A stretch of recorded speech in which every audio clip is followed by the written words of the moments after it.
we have enjoyed throughout our stay, our bonds of African fraternity and solidarity continue to grow stronger and deeper. The Pan-African Parliament is a critical organ of the African Union, whose full institutional potential is going to become manifest as we rally to formulate effective and sustainable solutions to the tremendous cries confronting our people and humanity in general. This Parliament rises higher and goes further than the sum of its legislative, representative, and oversight mandate for Africa. It provides a fundamental deliberative forum where the peoples of Africa gather to reason exhaustively together and develop African solutions to Africa's problems.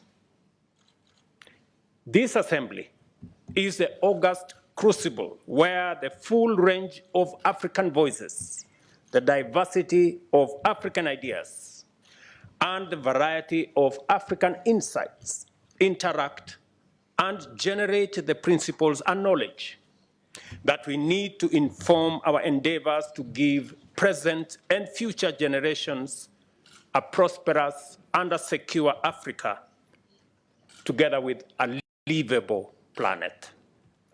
I therefore congratulate all of you for the confidence you have clearly inspired to be chosen as the African people's representatives in this Parliament.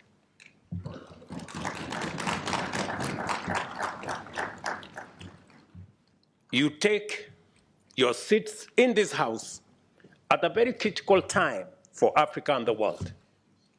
The world is presently confronted with a daunting array of multifaceted challenges, which range from the pandemic recovery to the existential threat of climate change. There is also the prevailing adverse financial environment characterized by increasing interest rates and looming debt distress affecting Africa and the many other regions, not forgetting the complex security implications of a delicate geopolitical crisis. At this time, your leadership as members of this House is more vital than ever to guide and support all other institutions of the African Union in pursuit of a new, ambitious, and inspiring vision. It is a time to be bold, to be strong and resolute enough to confront these challenges with greater unity and greater commitment. It is time to extend our forefathers' Pan-African dream into a brave new world in order to bequeath the people of Africa and our future generations a much better, more secure, and prosperous Africa that plays its role. And we are the continent of young people, hungry for better life and a clear role in the world affairs. Unfortunately, however,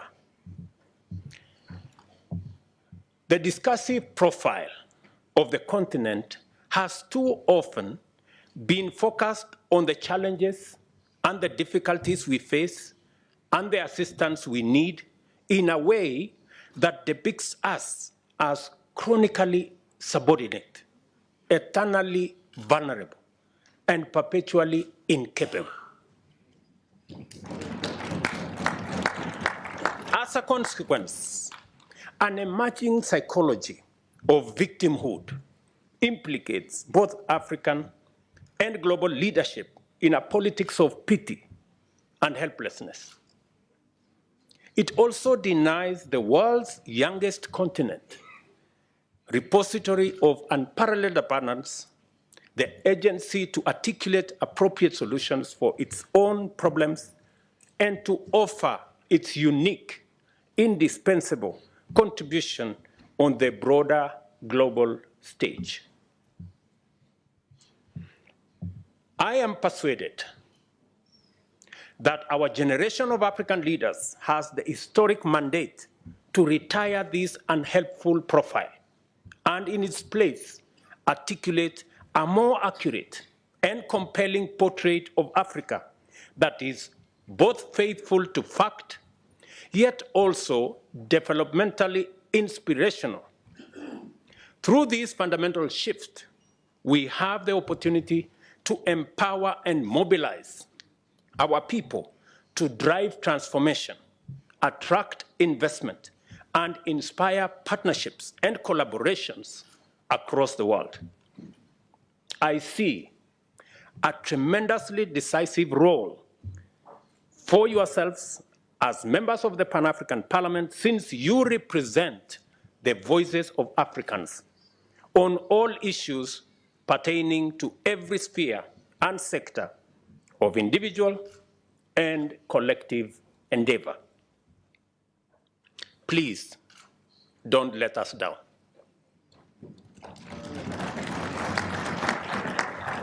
The need to urgently undertake fundamental shift in understanding Africa's global role is overwhelming evidence on the subject of climate change. At the moment, conversations about climate change in Africa focus on the fact that Africa's contribution to global greenhouse gas emissions is minimal, at between 3 and 4%, yet the impact of consequent climate change on our people is huge. This discourse also mainly focuses on the questions of compensation for loss and damage and funding for adaptation, mitigation, and resilience. This focus on matters that are clearly urgent tend to dominate and obscure the equally imperative matter of radical economic transformation. I consider rapid economic growth to be indispensable to the achievement of stable and dignified livelihoods for all, as well as the creation of lasting resilience. At the same time, I worry about the mainstream perspective where prosperity is often regarded, ironically, as incompatible with environmental sustainability and relegated to the margins of global agenda for Africa. I will explain this a bit later. As a matter of fact, many Africa's global partners evasively skirt around this necessary conversation, making it difficult and uncomfortable. Explicitly and implicitly, they encourage Africa to focus on managing the consequences of climate change, since only others in the global north are understood to possess the capacity to solve the global problems of such character and magnitude. This unjust dynamic is unnecessary, inappropriate, and only serves to hold us back from fulfilling our potential.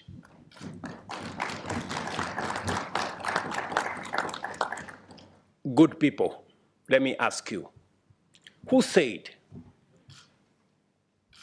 that Africa cannot be part of the solution? That when Africa is being discussed, it's only being discussed in the context of the problems.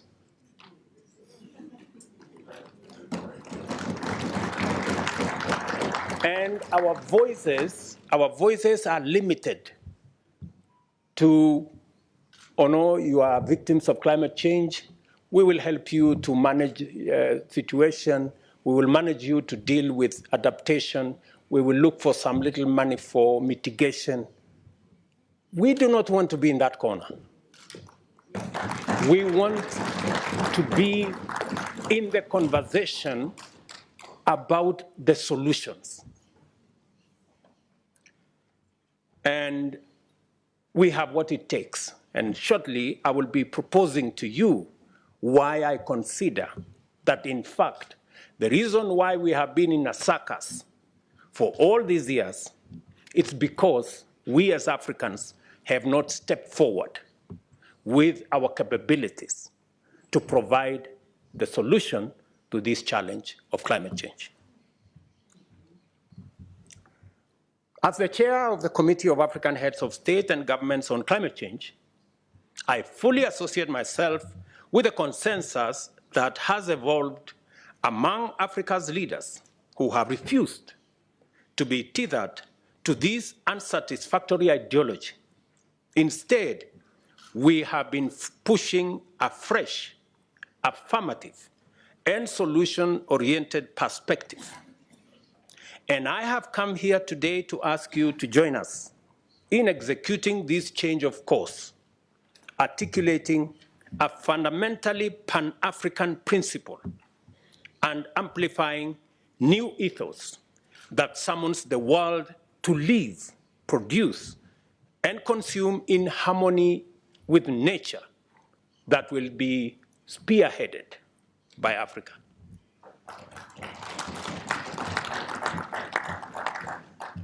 The single most important priority commitment that will propel Africa to lasting security, sustainable stability, and shared prosperity is an opportunity-oriented focus on climate change. Our continent's abundant wealth of natural resources, immense endowments of untapped green renewable energy, our youthful demographic profile, and our increasingly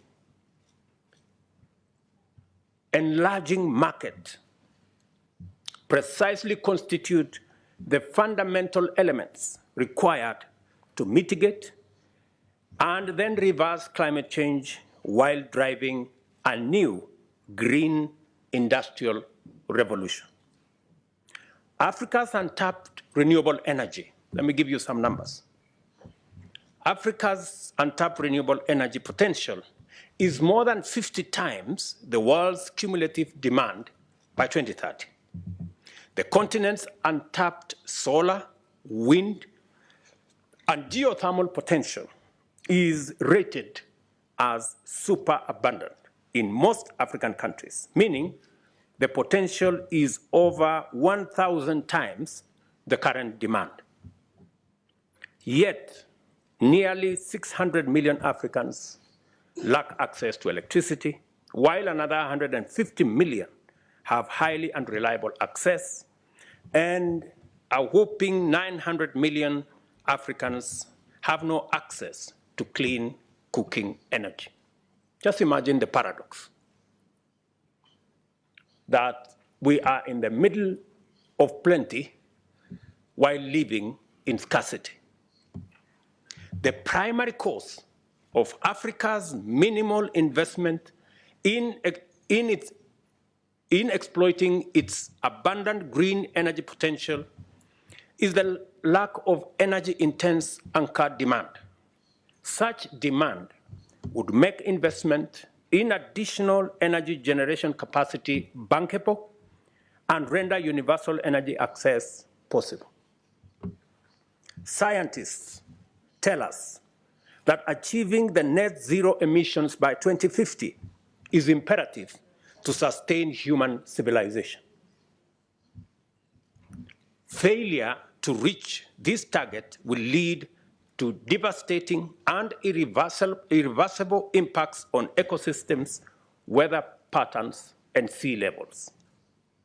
At present rates, it will be extremely difficult, if not altogether impossible, for the world's industrial nations and fast-growing emerging economies to achieve net zero goals on time. The only way for the world to achieve this net zero aspiration by 2050 is for countries which presently have net negative emissions, as we do in most of Africa. And I really want you to listen to me on this point, because this is the turning point.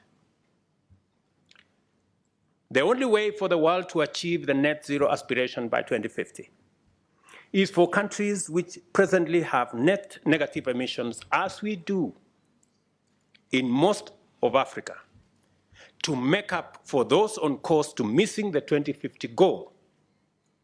The implication of this scenario is that African countries are uniquely positioned to limit own emissions and at the same time contribute reductions everywhere.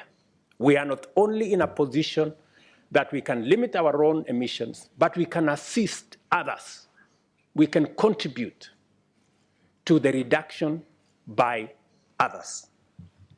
The opportunity, therefore, exists to provide energy access for all Africans by 2030, while reducing total emissions from energy generation by creating green industrial capacity in Africa, thus positioning the continent to support the global net zero ambition. The clearest path is to relocate global industrial production capacity to Africa and therefore meet Africa's as well as world's growing demand for goods and services. Let me take that again so that we are clear. The clearest path available to humanity, not just to us, available to humanity, is to relocate global industrial production capacity to Africa and therefore meet Africa's as well as the world's growing demand for goods and services in a green-first manner that also enables the continent to leapfrog the industrial development path taken by the global north. An African green industrial capacity will not only serve global demand, but it will also decarbonize global production, thereby fulfilling humanity's most ambitious climate goals. This is the very honest conversation we want to have. We are saying we can have a win-win in this engagement. We do not have to engage in the usual finger pointing. You caused this, you did not cause that. That's all fine. We contributed the least, that's fine. We are suffering the most, that's okay.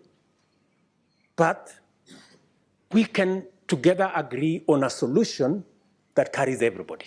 And that is the proposition we are having as the leadership of this continent. We are not selfish. We are willing to share, to present our resources so that we can not only solve our problem, but we can solve the global problem of climate change.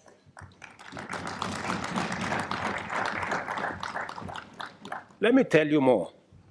For the first time in history, low or no emission production processes for products like steel, fertilizer, and hydrogen are technically feasible and economically efficient, thanks to Africa's abundant renewable energy potential. Moreover, primary processes of essential ores present a major opportunity for Africa to effectively balance its energy and climate ambition. Africa has 30 to 40% of the world's minerals, including those on which the green energy transition depends. The availability of these significant deposits makes a compelling case for Africa to be a global hub for manufacturing. For example, the simple decision to process the 80 million tons of iron ore annually exported by Africa to Europe and China, and to process steel from plants close to mines in Africa averts the emission of nearly 7 million tons of carbon dioxide, equivalent in just 1 year. Processing over 110 million tons of bauxite exported annually from Africa to Europe and Asia at aluminum factories near the mines using renewable energy can also avoid between 1.3 and 1.5 gigatons of carbon dioxide every year, which is 3% of all global house gas emissions. What am I saying? I am saying instead of exporting the iron ores and the bauxite to be processed in Europe and China, if the decision was reversed so that we still get the same steel, but this time round, it is processed in Africa. You don't have to transport the ores. Use the renewable energy in Africa instead of the fossil fuel and carbon energy in Europe. It is a simple decision. We will still get the steel for everybody, but let's change the paradigm. Instead of transporting iron ore and engaging in huge footprints of carbon, let us process the iron ores and the bauxite in Africa. And we are willing, once it is processed in Africa, we will sell the steel to our friends. We will do two things. We will have created jobs in our continent. We will have done green for everybody, green industrialization for everybody. We will have reduced emissions for everybody. And we will have contributed to solving this big equation of carbon emissions. It is as simple as that. It is just as simple as that. You don't need any rocket science to, it is just as simple as it gets. Let me give you an example from Kenya. Kenya is a perfect case in point. Our comparatively small national grid is about 3 gigawatts, but consists of 92% renewable energy. We aspire to make our grid 100% renewable by 2030, in the next 8 years, while executing a quantum leap in grid size to 100 gigawatts and 100% renewable by 2040. The small grid size and relatively high energy cost, production cost that is in the past made it hard to attract energy-intense industry to Kenya. By recognizing the need to develop industrial anchor demand and shaping our plans accordingly, we have prioritized green industrialization and now aim to make carbon credits one of Kenya's biggest export products. In a month, we will have completed the institutional and legal framework for us to access, manage, and participate in the carbon market space. For the record, all the carbon trading in the African continent, let me say, 25% at the moment is happening in Kenya. I want to encourage us as a continent that is the future. And the legislators here from different parliaments in our continent must carry this back home. To support this, we are working on the appropriate institutional framework to anchor carbon market regulation, align fiscal incentives, and a green investor-friendly environment that ensures communities benefit as businesses also flourish. We are therefore organizing and building our internal government capacity accordingly. And I dare say every other government, every other parliament must begin to internalize and to work along this line. The will be true for our food production. As the world embraces regenerative agriculture, we recognize that our agricultural practices largely comply with the new approach.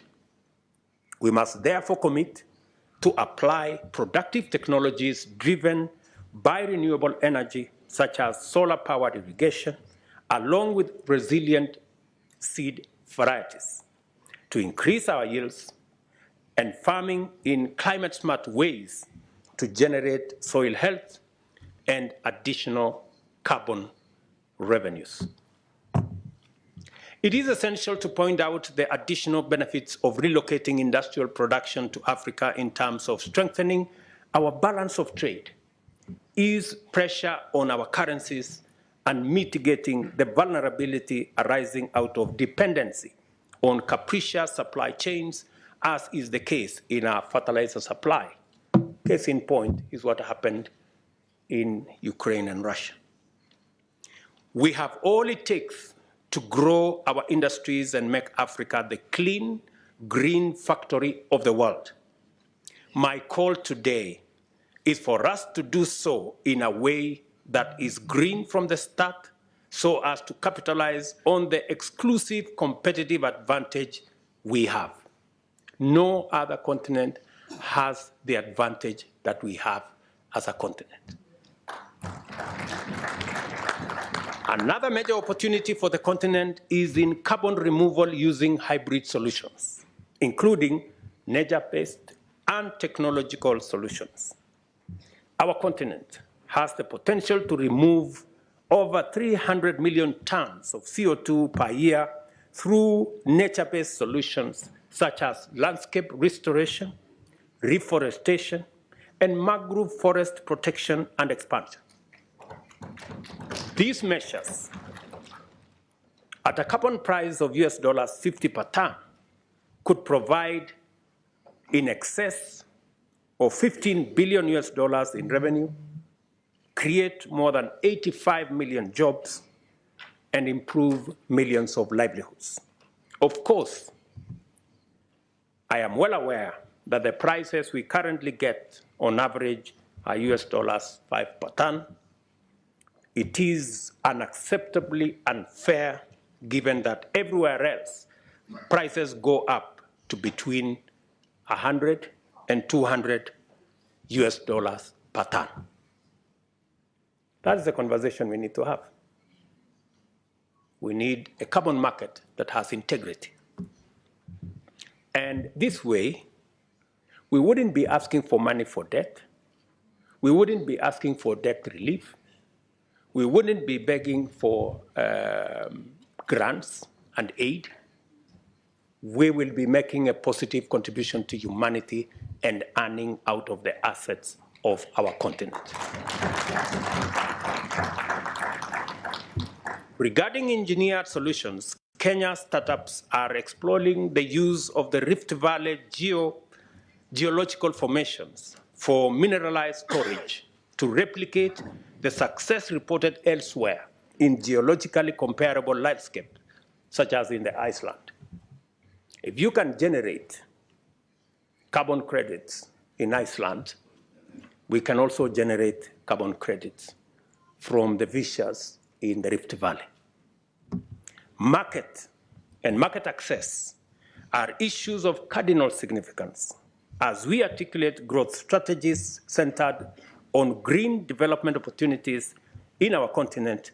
We must also establish enabling policies and regulations that foster incentives to make Africa an attractive destination for the growing pool of global capital seeking climate positive opportunities. The Africa Continental Free Trade Area Agreement is a major step in the right direction to the extent that it seeks to enhance trade within the continent and presents the continent as one large trading area. It is absolutely essential to set up a sound global regime of trade and market with robust incentives for low emission production of goods and services with lower emissions. Such a framework would position Africa as the world's most competitive industrial, investment, and trade destination. I wish to direct your attention, to the European Union's carbon border adjustment mechanism and the potential negative impact it will have on African exports. I hope some of you are aware of this mechanism. Our exports are produced in older and smaller industrial facilities that are not managed to minimize emissions compared to their European counterparts. The EU's mechanism is transmitting the most emphatic demand signal and lays down a set of incentives that make low-emission production competitive. This is exactly what Africa can offer through transition. Instead of looking at it as a barrier, we should change it and make it a bridge.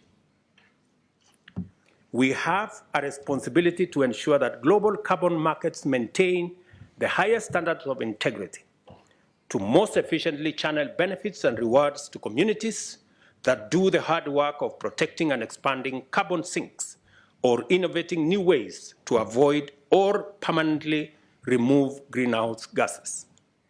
Our international partners must provide market access and make the right kind of capital available to invest in our potential. On finance and capital, at the Paris Agreement, as well as earlier in Copenhagen in 2009, it had been agreed that developed countries would make available US $100 billion every year for developing countries. Disappointingly, as expected, the amount has never materialized. As a result, this figure has become increasingly contentious and divisive in every other conference. By contrast, I invite you to consider the Global Finance Alliance for Net Zero, which was launched in COP26 in Glasgow. The alliance unites nearly 600 financial institutions. And I'm told there is a good gentleman who has made a presentation to us from the European Union. The alliance unites nearly 600 financial institutions who have jointly invested US $4 billion in energy transition towards net zero, an amount that African investment opportunities we've hardly had tapped into. This variety of capital that is out in search of green investment opportunities is tapping into a rapidly growing global demand. Other regions appreciate this opportunity and are charging ahead. For example, the United States Inflation Reduction Act provides nearly $370 billion in tax incentives and government spending towards clean energy and climate technology. The EU has made US $1 trillion available for the European Green Deal over and above new trade rules under the Carbon Border Adjustment Mechanism that make importers pay for the embedded carbon in their products. The planet simply cannot afford to channel a paltry 0.6% of renewable investment in Africa at a time when the continent is home to over 40% of the planet's best renewable energy resources.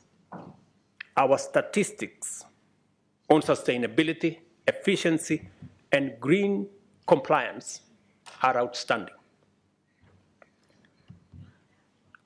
I mentioned earlier that we can create energy access for all by 2030 while reducing total emissions related to energy generation by at least 80% and emissions per megawatt hour by well over 90% with only 30% investment. However, it entails a 40% higher upfront investment than the current policy pathway. If Africa is to be the green industrial powerhouse of the world, and there is no foreseeable alternative, much more investment has to be made available collectively by humanity. This position aligns very closely with the ongoing discussion in Bridgetown Initiative, which I am sure many of you are aware, whose principles, achievements, and aspirations we must applaud.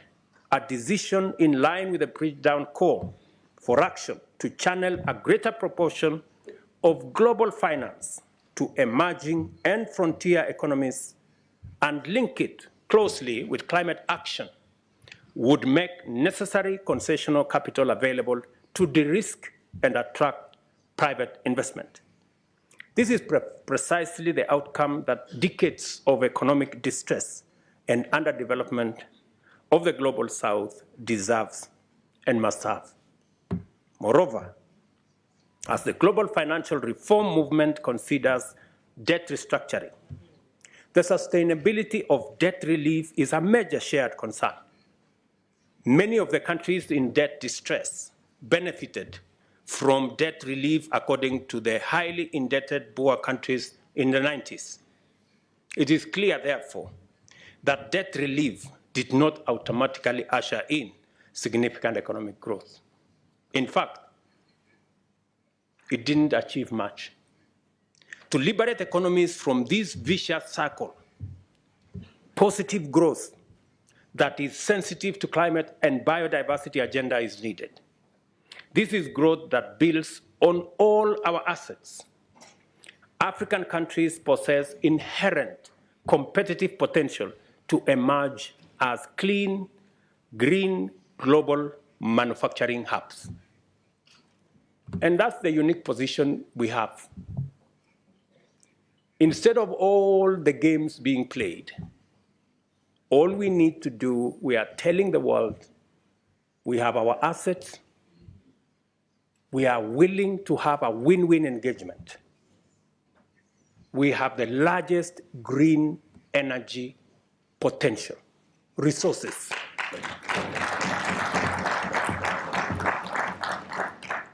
The world has no choice. We cannot continue the fossil fuel-fired industrialization. It has to change. All we are saying is we are coming with our assets, come with investment and technology, we meet halfway, and everybody wins.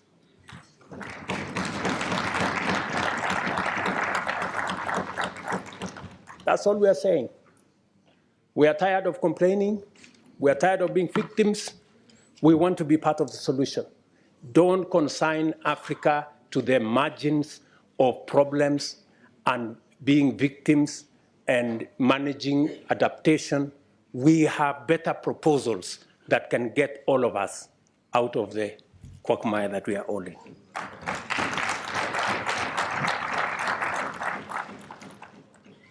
A critical growth opportunity that can be the starting point for our intentional efforts in pursuit of our aspiration is fiscal space arising from both debt restructuring and blended capital, combined with economic growth that increases tax revenues and positions African countries to invest more in adaptation and resilience.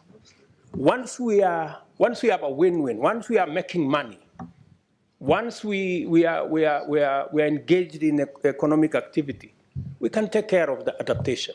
We can take care of resilience. Don't bring resilience into the equation to fool anybody that we are going to get anywhere with money for adaptation. You know, we are managing a problem.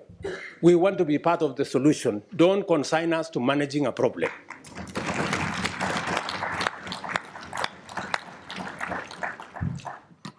I submit to you, in this esteemed assembly, my good friends, that by taking these measures with a degree of both urgency and resolve, Africa's leaders can energize our economies and inspire the people with a new vision centered on investment and growth, which is in harmony with our planet. In doing so, our generation will have discharged a tremendous historic developmental mandate while realizing our common global ambition to arrest and ultimately reverse climate change. We will also make it possible for our economies to meet the needs and fulfill the hopes of a young workforce, which grows at an annual rate of about 30 million young people in our continent, requiring us to generate millions of decent jobs every year. Your work, honorable members, therefore, is clearly cut out, and your assignment very well defined.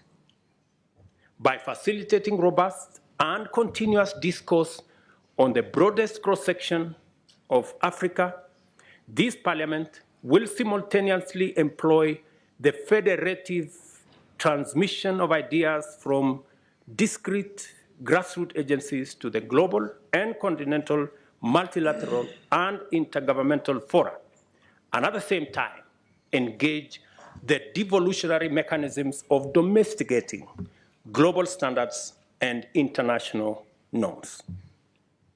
Although the theme of this session is the African continent at crossroads, our discussion has enlarged our field of deliberation to encapsulate possibilities that transcend our defining dilemma of past decades.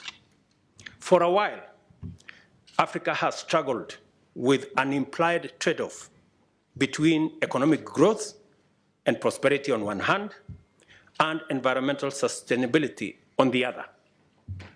We can now agree that given the transitional imperative, it is possible for Africa to execute clean, green industrialization that can enable the rest of the world attain the net zero target as well.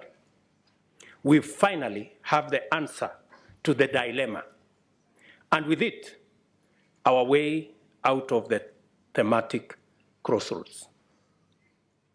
Simply, Africa is the answer. We don't have to be at the crossroads. If Africa is indeed the young green continent of the future and the locus of the next industrial revolution, Africa's solutions are no longer restricted to Africa's problems. They also address humanity's problems effectively, global problems effectively. So we can confidently say that African solutions can actually provide global solutions.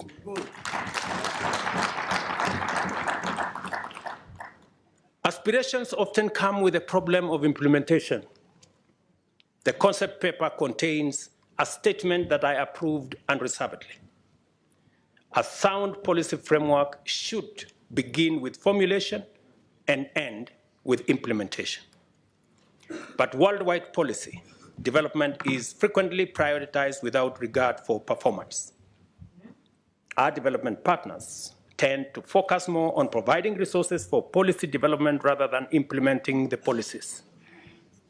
This situation has resulted in heaps of policy documents gathering clouds of dust on the shelves of government offices. As legislators, you are mandated not only to formulate law and policy, but also to rigorously oversee their implementation. To ensure that the African Union performs at the level of its aspirations, it will be necessary for you, as legislators, representatives, and overseers, to make sure that it empowers itself with sufficient capacity. Otherwise, African solutions, Agenda 2063, the African Continental Free Trade Area, and the young, clean, green continent of the future will remain a mere pipe dream. I want to persuade you. The power you enjoy today is delegated to you. The authority you enjoy today is delegated to you by the people of our continent. And let me remind you that the authority that you wield comes with responsibility. and responsibility comes with accountability. Our Africa Union, we have to rethink the architecture, the governance structure of our Africa Union. This parliament must provide the accountability mechanisms to make sure that all the structures of the Africa Union ultimately are answerable to the people of this continent.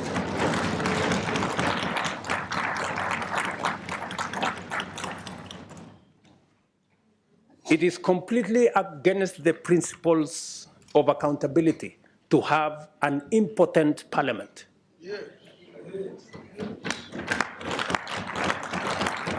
A parliament that cannot approve the budget of our organization. A parliament that cannot hold to account the executives in our administration is not the kind of parliament the people of Africa envisaged, is not the kind of parliament our forefathers envisaged when constituting our union. Let me also say the following, that as nations, the whole reform agenda around the AU is a necessary imperative. It is not possible for us as states, as governments, to hold all the power and expect the African Union to function. We must be courageous enough, we must be bold enough to delegate some of the powers of our nations to the collective body of the African Union. That is what other progressive unions have done.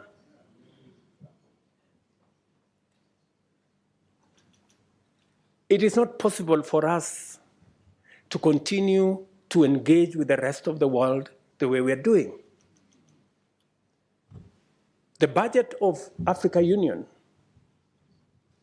to a good extent, is funded by development partners. What does it say about our ability to make our own decisions? It is said, he who pays the piper calls the tune.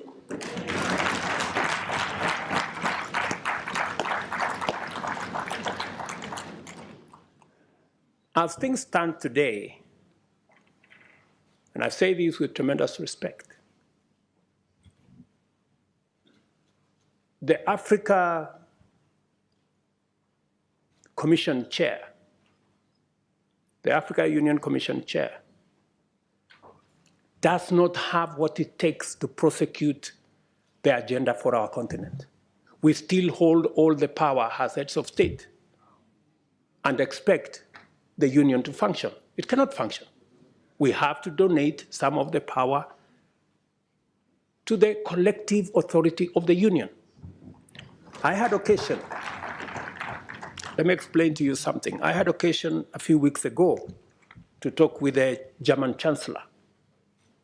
And he was explaining to me how Germany has donated matters trade, matters investment to the European Union.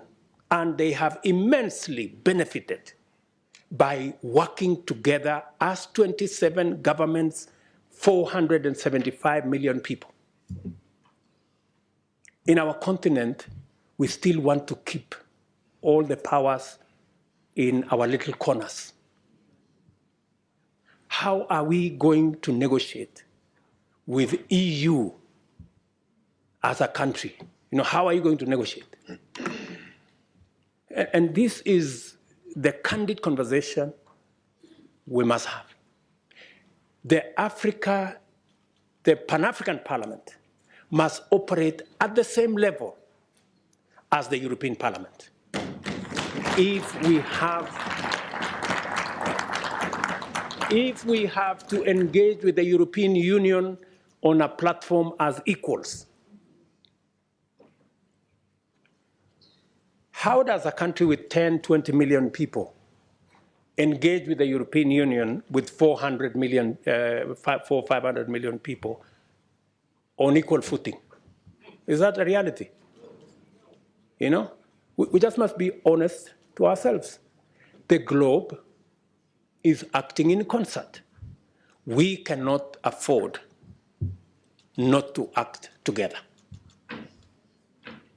Good people, this is my request to you. And our organization must begin to internalize accountability.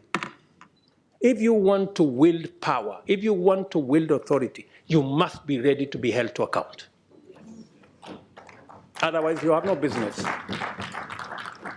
And the organization to hold the African Union to account is this parliament.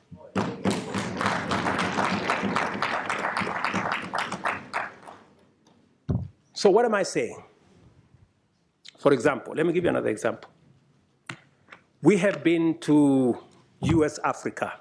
We have been to some other engagement with other countries. Now we have been invited for Russia-Africa summit.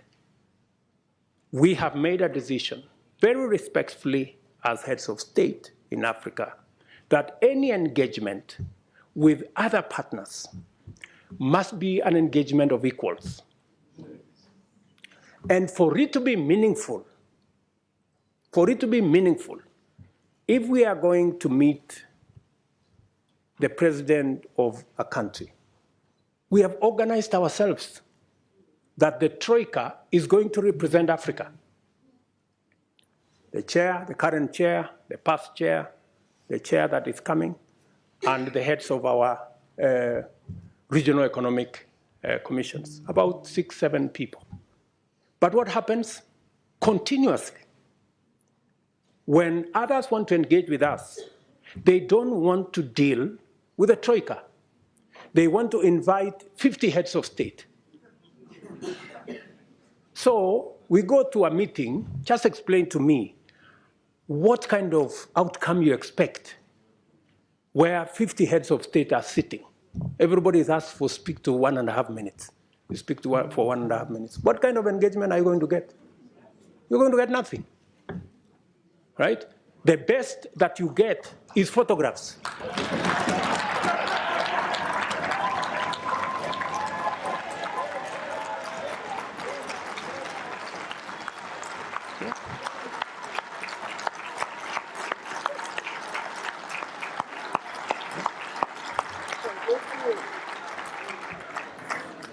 That's it.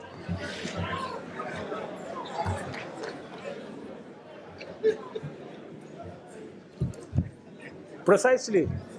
You get these photographs.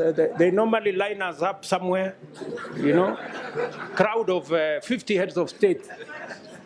You know, and that's all we come home with, you know, because there isn't time to engage. Any serious country that wants to engage with Africa, yeah, must respect first our architecture. If we have said we are going to be represented by the Troika, why are you inviting 50 people unless you want to sabotage the whole discussion?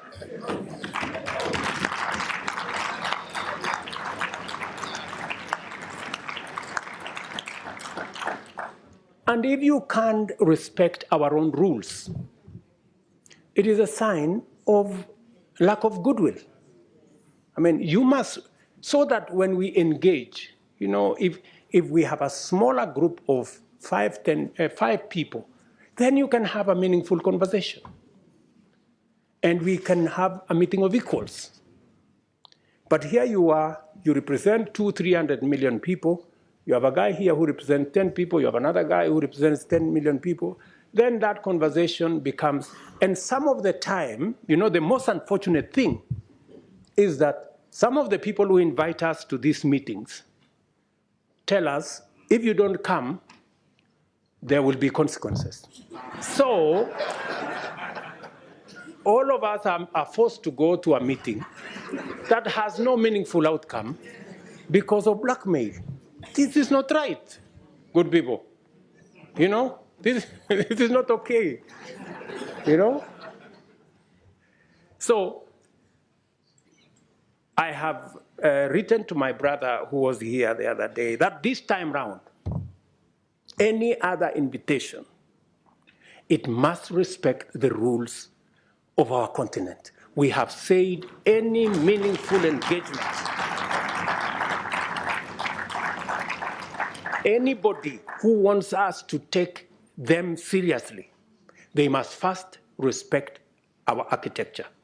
If they want a fruitful engagement, they should engage our continent in a manner that we can effectively represent our people and we can effectively discharge our mandate and articulate our issues, not in a crowd. We want to be effective. We want to engage, you know? So if you are one head of state and you want to engage all these people, surely, are you sincere, you know, in engaging in a crowd? Because some of these good people, they want to avoid any commitments, you know? They want to avoid any meaningful engagement. They just want a baraza and okay, pictures, and then we go. Dinner, and then, I mean, good people, we have food in our countries, at least. We can eat at home.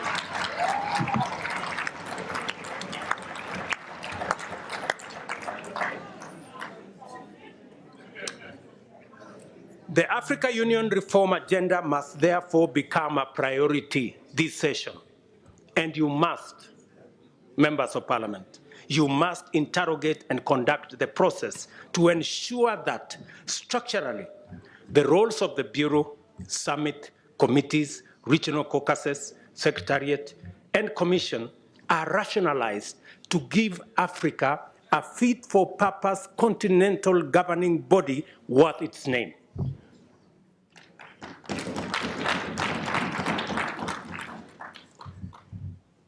To do so, this Honorable Assembly must urgently review the funding arrangements to ensure that Africa Union budgets are financed primarily by members and secondarily by external partners.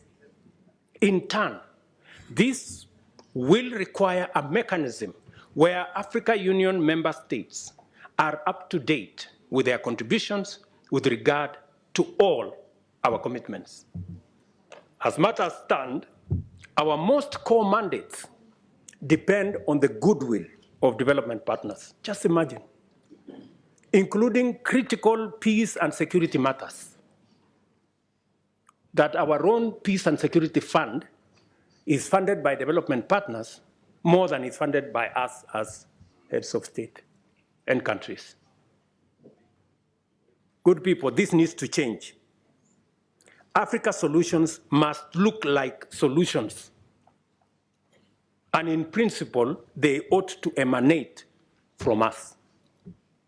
How do we say we are providing African solutions if it is funded by development partners? It's a fallacy. It means we have no capacity to provide Africa solutions if it is being funded by others. A case in point, we have a situation in Sudan. The generals in Sudan are bombing everything. They are bombing roads, they are bombing bridges, they are bombing hospitals, they are destroying airports, using military hardware bought by African money. Just imagine. We need to tell those generals to stop the nonsense. Yeah.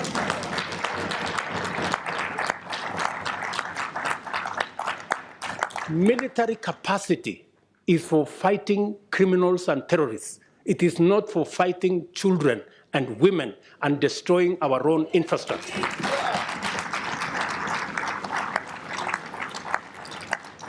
But as it is, we have no capacity to stop this nonsense in our own continent because our own peace and security fund is funded by others.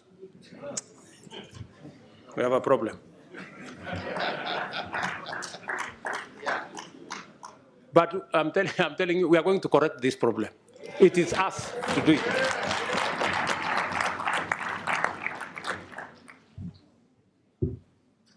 Let me also tell you that I think we're going to have a new, and we need your help. You know, we need your support. You must take up your role. You know, you must take up your role and make sure that our executive, the people running the Africa Union, are held to account.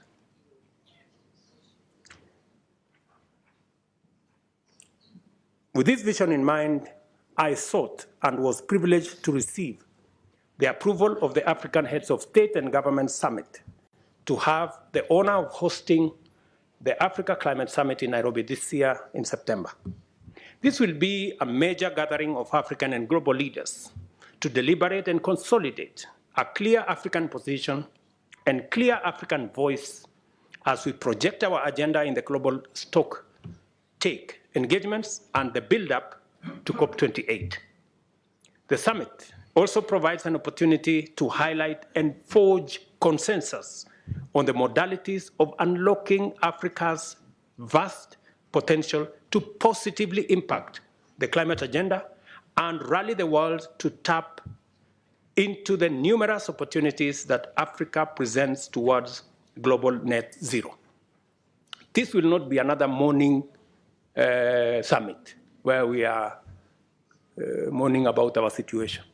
We are going to boldly tell the world we will contribute positively to a solution, and we have what it takes.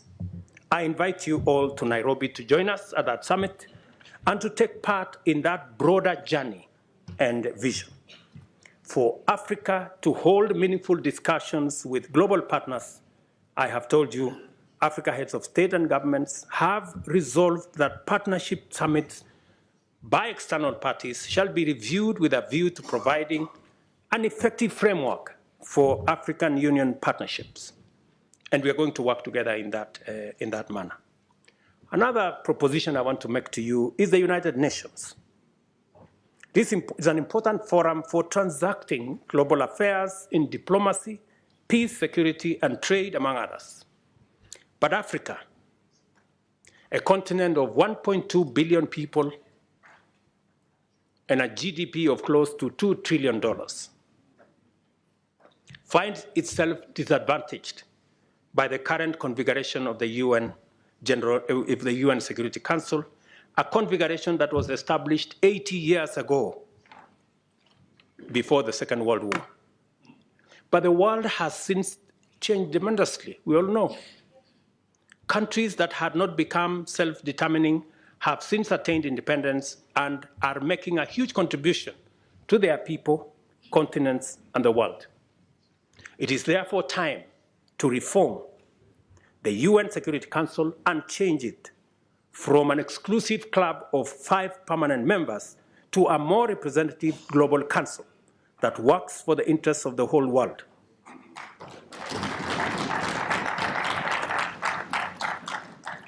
We have said Africa must have, at the minimum, 2 permanent seats at the Security Council. And by the way, we are being very modest.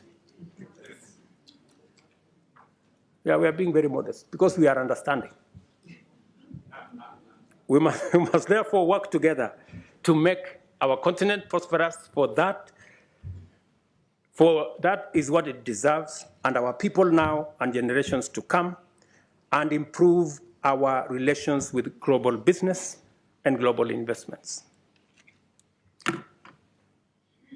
One final thing that I want to, I know many of you have talked about Paris. Yes, we will be going to Paris because we want to occupy every space. We are going to be consistent. we are going to be coherent. We are going to be audible until there is no place to hide.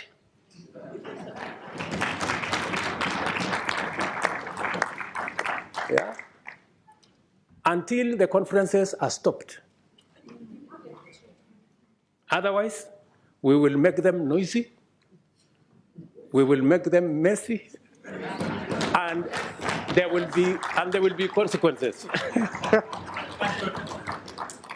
If we are not heard, we are refusing to stay on the margins anymore. Yeah? We want to be at the table. Because we are told the risk of not being at the table is that you could be in the menu.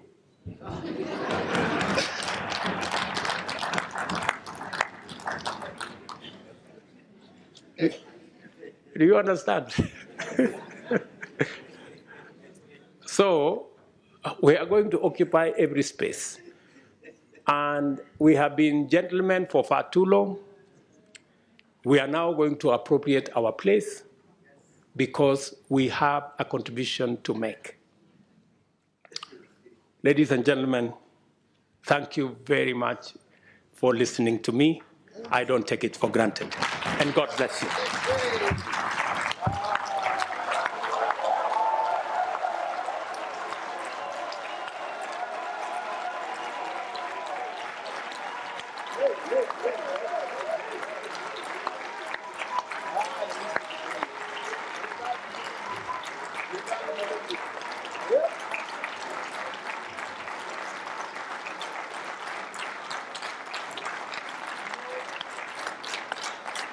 Thank you.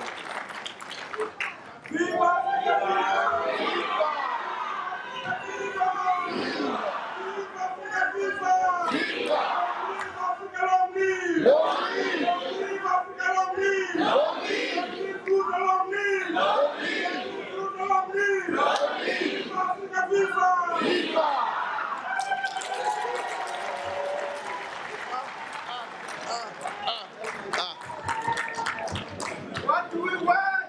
Climate justice. What do we want? Climate justice. What do we want? Climate justice. What do we want? Climate justice. When do we want it? Now. When do we want it? Now. When do we want it? Now. Thank you.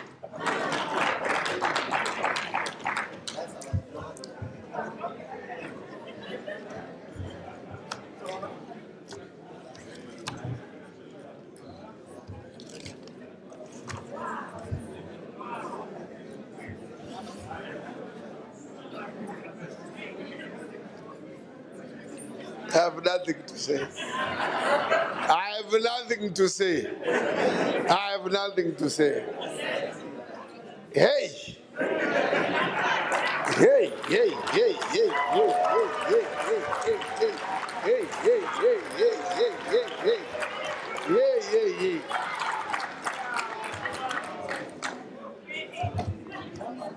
hey. Your Excellency.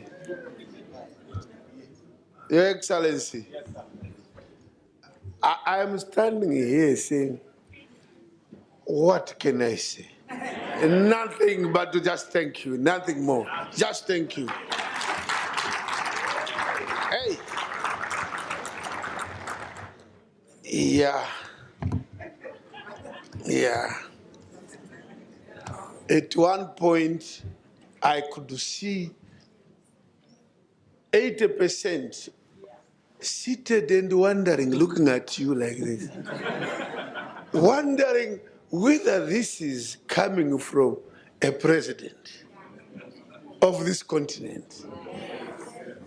People have always wanted to hear what you say, but they don't hear it. You know, you spoke as if you were this side, not this side. Look, look, look, look. You have propelled Africa to another higher level.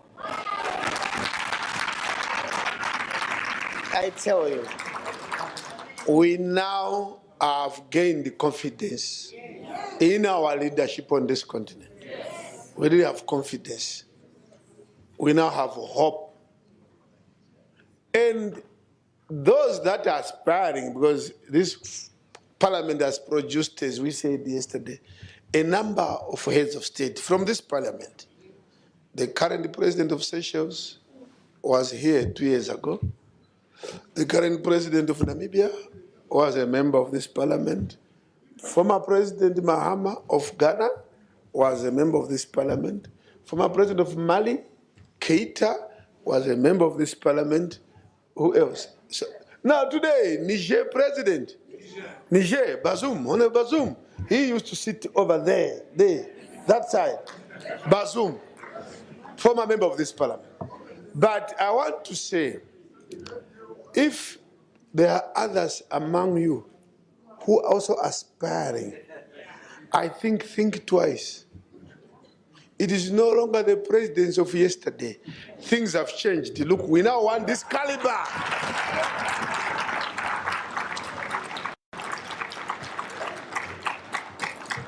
This is the caliber now we are looking for. So you may have to withdraw your candidature. Anyway, if you listened properly, and all of you listened, this can be a speech, a talk, but in my language of academic life, this is not a speech. It is a treatise which lives forever. Treatise.